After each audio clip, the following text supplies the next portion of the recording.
Magandang araw mga boss. So ngayong araw po mga boss ay may share po ako sa inyo mga boss. Kasi po meron po tayong inahin po na hindi po natunawan mga boss. So susubukan po natin gamutin mga boss. So stay tuned lang po mga boss at share ko po sa inyo kung paano po natin gagamutin.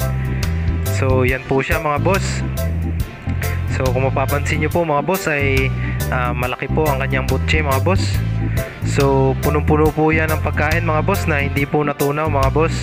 So ngayong araw po ay susubukan po natin yung gamutin mga boss.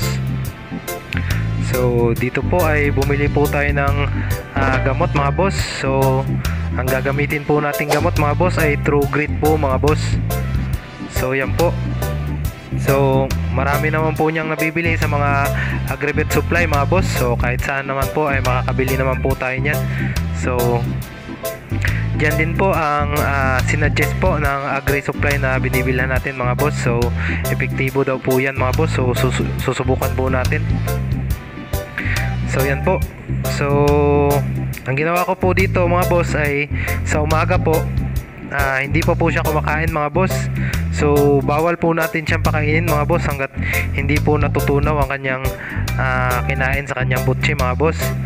So yan po ang step number 1 natin mga boss. So sa umaga po ay painumin po agad natin siya ng True Grit mga boss. So yan po, bigyan po natin siya mga boss at pagkatapos po niyan mga boss ay hilot-hilutin lang po natin yung kanyang butche mga boss. So yan po, siguraduhin po muna natin na nainom po talaga niya mga boss. So yan, tas hilot-hilutin po natin yung kanyang butche mga boss. So yan po. So para matulungan po natin siyang matunaw po yung kanyang kinain mga boss.